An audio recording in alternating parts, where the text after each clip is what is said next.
আজকে আমাদের কাছে একটা ম্যাকবুক প্রো এসেছে।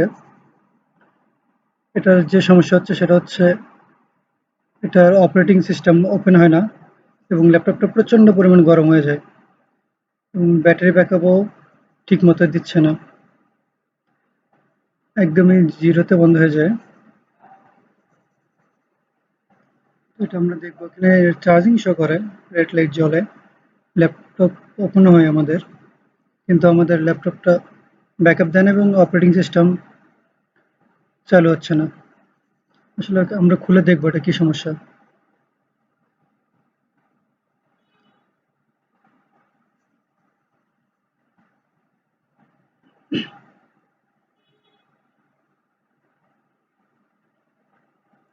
স্ক্রু খোলা পর্যন্ত অনেক সময় লেগে যায়, এই জন্য স্ক্রু খোলা হয়তো বা দেখাচ্ছে না, কিন্তু আমরা দেখবো এর ভেতরে আসলে কি অবস্থা। ব্যাটারি মনে হয় ফুলে গেছে। হ্যাঁ, ব্যাটারিটা একদমই ফুলে গেছে। আর কি পরিমাণ ডাস্ট ময়লাতে ভর্তি। আমরা এনভিএমিটা খুলে নেব আগে। হয়তো বা এনভিএমির কোনো সমস্যা আছে অথবা অপারেটিং সিস্টেম কোনোভাবে ফেল করছে, যার কারণে অপারেটিং সিস্টেম ওপেন হচ্ছিল না। আর গরম হচ্ছিল মূলত এত পরিমাণ ডাস্টের কারণে। যে পরিমাণ ডাস্ট রয়েছে এই ল্যাপটপের ভেতরে, কুলিং ফ্যান হয়তো বা এই জন্য ঘুরছে না এবং ঠান্ডা করতে পারছে না। কুলিং ফ্যান নষ্ট হতে পারে, পরে আমরা চেক করে দেখবো কুলিং ফ্যান ভালো না নষ্ট। আমরা আগে একটু পরিষ্কার করে নেব। পরিষ্কার করতে হবে অবশ্যই। একটা ল্যাপটপ করলে অবশ্যই পরিষ্কার করতে হবে সার্ভিসিং এর জন্য আসলে।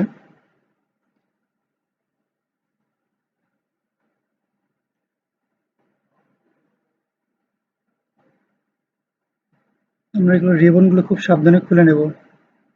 আমাদের যেগুলো খুলতে হবে খুব সাবধানে খুলবো যাতে কোনো ক্ষতি না হয়। ব্যাটারি লাইনটা রিমুভ করতে হবে। ব্যাটারি ব্যাকআপ দেয় না, ব্যাটারি জিরোতে আছে, যে কারণে ব্যাটারিটা হয়তো পরে খুললাম। কিন্তু ব্যাটারি স্পিকার সরি স্ক্রু খুলতে হবে আগে। স্ক্রু খুলে ব্যাটারি পার্টটা উঠে আসবে। এবং যেহেতু ফুলে গেছে, ব্যাটারিটা নষ্ট, ব্যাটারিটা আমাদেরকে অবশ্যই রিপ্লেস করতে হবে। এই জন্য ব্যাটারিটাও খুলে ফেলতে হবে। খোলার আগে আমাদের টাচপ্যাডের রিবনটা খুলে নিতে হবে, নয়তো বা ব্যাটারিটা খুলতে পারবো না। আমরা সাবধানের সহিত খুলে নেব।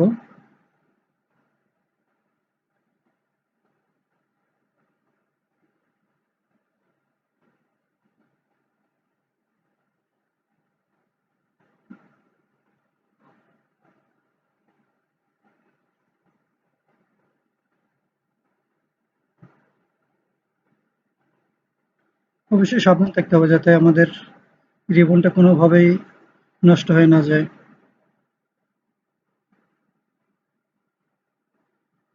রিবনের নিচে আঠাতে আটকানো, এই জন্য একটু খুলতে হয়তো বা সময় লাগে।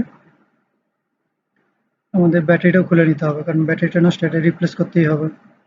যদি এটা আমরা চালাতে চাই তাহলে ব্যাটারিটা রিপ্লেস করতে হবে। এনভিএমিটা দেখতে হবে আসলে কি অবস্থায় আছে, এটা নষ্ট নাকি অপারেটিং সিস্টেমটা শুধু নষ্ট হয়ে গেছে। আর অবশ্যই কুলিং ফ্যানটা দেখতে হবে, কুলিং ফ্যানের যে অবস্থা, সম্পূর্ণ ডাস্টটা করতে আগে আমাদেরকে পরিষ্কার করে নিতে হবে।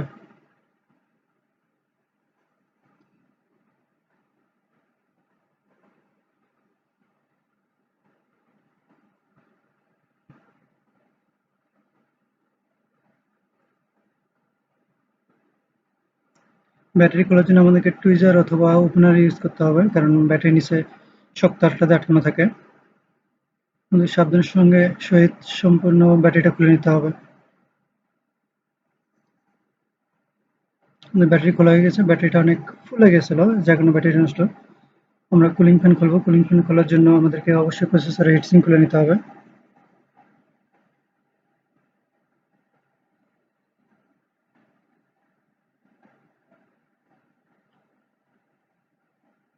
এরপরে আমাদেরকে কুলিং ফ্যানটা পরিষ্কার করতে হবে।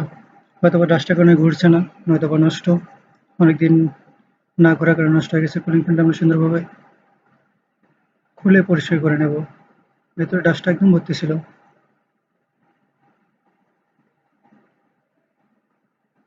তারপরে সুন্দরভাবে আগের মতো করে স্ক্রু করে লাগিয়ে দেব, যাতে এটা সুন্দরভাবে থাকে। এবং প্রতিটা ল্যাপটপ খোলার পরে আমাদের যেটা করতে হবে, অবশ্যই ভেতরে যত ধুলা ময়লা আছে সবকিছু পরিষ্কার করে নিতে হবে, কারণ ধুলা ময়লার কারণে ল্যাপটপের অনেক কথায় আমরা কুলিং ফ্যানটা সুন্দরভাবে বসিয়ে নেব এবং কুলিং ফ্যানের রিমোটটা বসাবো।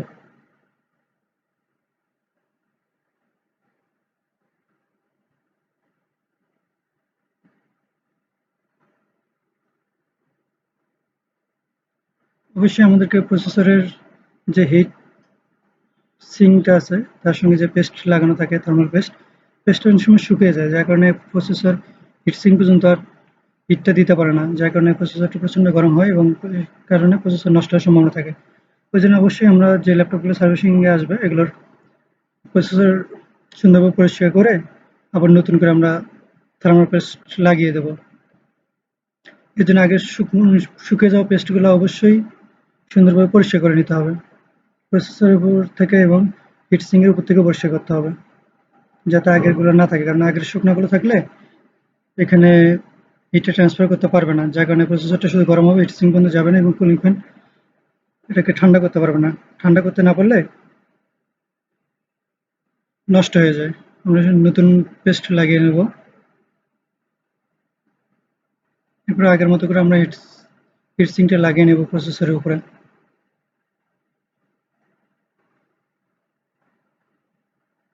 আগে যে স্ক্রুগুলো খুলেছিলাম স্ক্রুগুলো লাগাবো শক্ত করে, যাতে এটা টাইট হয়ে বসে, কারণ এখানকার এই হিট সিঙ্কটাই আমাদের সবগুলা সব হিট ট্রান্সফার করে থাকে এবং কুলিং ফ্যানের দ্বারা এটাকে ঠান্ডা করা হয়।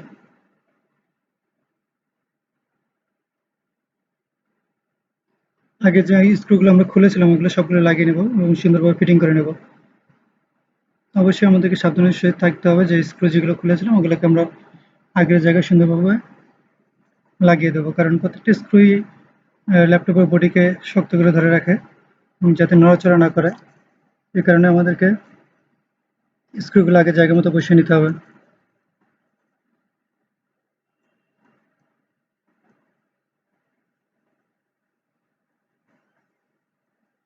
আমাদেরকে অবশ্যই আমাদের যে ব্যাটারির নিচে যে আঠাগুলো ছিল আঠাগুলো অবশ্যই আমাদেরকে রিমুভ করে নিতে হবে, কারণ নতুন যে ব্যাটারি আসবে বা নিয়ে আসবো ব্যাটারির নিচে এরকম বোথ সাইড আঠা থাকে যেটা দ্বারা আটকানো হয়।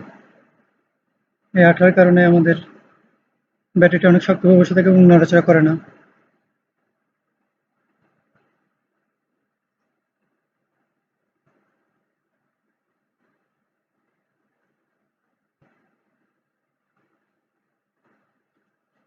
পরিষ্কার হয়ে গেলে আমাদেরকে অবশ্যই সব কিছু আগের জায়গা মতো লাগিয়ে নিতে হবে। ব্যাটারিটা আমার কাছে এখন নেই, এই কারণে আমি ব্যাটারিটা লাগাচ্ছি না, ব্যাটারিটা হয়তো পরে লাগিয়ে নেবো। ব্যাটারি লাগানোর প্রসেস অনেক সহজ, যেভাবে খুলেছি জাস্ট বসিয়ে দিলেই হবে এবং কানেক্টর লাগিয়ে দিলেই হবে। আমাদেরকে চেক করতে হবে আগে যে কুলিং ফ্যানটা ঠিক আছে কিনা। কুলিং ফ্যানটার যদি নষ্ট হয় তাহলে কুলিং ফ্যানটা রিপ্লেস করতে হবে এবং অবশ্যই দেখতে পাবো আমাদের অপারেটিং সিস্টেম চালু হচ্ছিল না কি কারণে, হয়তোবা এনভিএমই নষ্ট, অথবা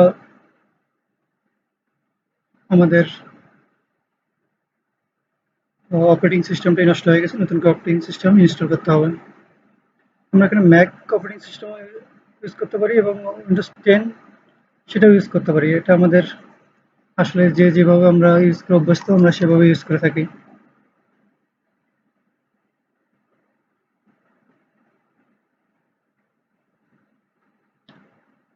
আমরা অবশ্যই সবকিছু আবার সুন্দরভাবে আগের মতো করে লাগিয়ে নেব।